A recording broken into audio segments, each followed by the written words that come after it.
আসলে এখন ধরেন দেশে মারা গেছে, আমরা তো তাকে ফিরে পাবো না। আমার সারা পৃথিবীর সবকিছুর বিনিময়ে আমরা তাকে ফিরে পাবো। আর আমরা আপনাকে সান্ত্বনা দেওয়ার ভাষা আমাদের নেই। দুটা সন্তান, ছোট বাচ্চা, এদের সারা সামনের জীবন, আপনার জীবন, তার ভাই, তার মা, অসুস্থ মা, এই তাকে আমরা কিভাবে এইটার পোষাবো, কিভাবে? পৃথিবীর কোনো কিছুর বিনিময়ে এটার পোষানো সম্ভব না। সেই জন্য আমাদের নেতা তারেক রহমান সাহেব বলছেন যে আমরা তো তার কোনো কিছু ফিরে দিতে পারবো না। সেই জন্যই সারা জীবন যতদিন আপনারা এই সন্তান বেঁচে আছে, আমরা বেঁচে আছি, যে আমাদের জাতীয়তাবাদী দল আছে, বিএনপি যারা আছে, সব সময় আপনাদের খোঁজ খবর নেওয়ার জন্য বলছি। উনি বলছেন যে সকল সময় সকল বিপদ আপদ যত যা কিছু আছে সব সময় যেন আপনাদের পাশে থাকে। সেই জন্য আমি আপনাদের কাছে বলতে চাই, এই সন্তানদের ভরণ পোষণ, এই সন্তানদের দায় দায়িত্ব সকল কিছু বিএনপি বা সহ আগামী দিনে বিএনপি যদি ইনশাআল্লাহ ক্ষমতা আসে তারা বহন করবে ইনশাআল্লাহ। ধরেন যে এখন যে এনজিওর কিস্তি প্রথমবার বিকাশ পেমেন্ট করলেই 20 টাকা ইনস্ট্যান্ট ক্যাশব্যাক। আমাদের মহাসচিব দাবি করছে, বিএনপি নেতৃবৃন্দ দাবি করতেছে যে এদেরকে রাষ্ট্রীয়ভাবে পৃষ্ঠপোষকতায় রাষ্ট্রের মাধ্যমে তাদেরকে যেন, এইটা একটা মুক্তিযুদ্ধ হয়েছে।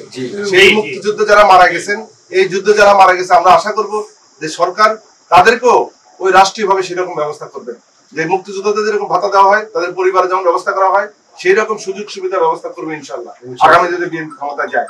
সেই জন্য আমরা আসছি, আমরা বিএনপি নেতৃবৃন্দ, ধরেন হুমায়ুন কবির সুবহান সাহেব, আপনারা তো চিনেন তাকে, আপনাদের সঙ্গে কমিশনার ছিল, বিএনপির যুগ্ম আহ্বায়ক, এই যে মিলন সাহেব, ফজলুল ইসলাম মিলন, আমাদের বিএনপির যুগ্ম আহ্বায়ক, সে এই যুব দলের সেক্রেটারি ছিল, বিএনপির থানা প্রেসিডেন্ট।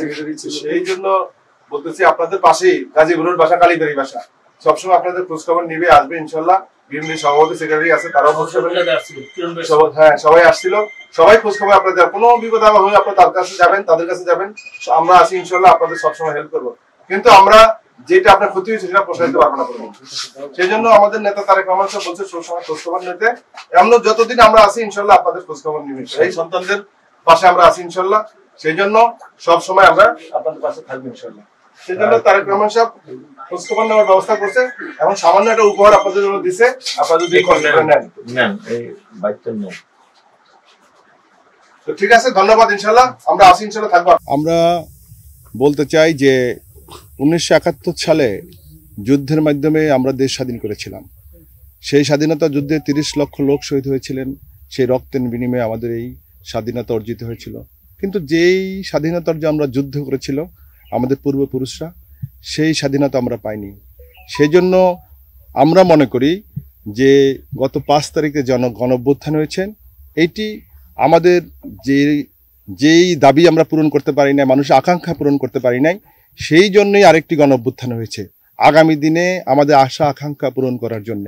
সেই জায়গায় যারা নিহত হয়েছেন, সেই যুদ্ধে যারা নিহত হয়েছেন, আমরা রাষ্ট্রের কাছে আহ্বান জানাবো, রাষ্ট্রের কাছে অনুরোধ করব তাদের যেন রাষ্ট্রীয় পৃষ্ঠপোষকতার মাধ্যমে তাদের পরিবারকে পুনর্বাসন করা হয়।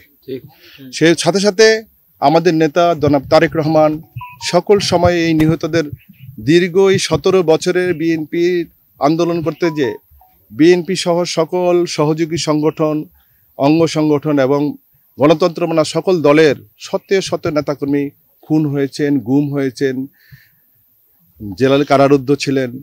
এই নিহত এবং আহতদের পাশে সব সময় বিএনপি থেকেছেন। আপনারা জানেন যে গত 2 বছর আগে আমাদের ছাত্রদলের সভাপতি নূরে আলম সহ আব্দুর রহিম স্বেচ্ছাসেবক দল নিহত হয়েছিলেন, তাদেরও খোঁজখবর বিএনপি সবসময় নিয়েছেন।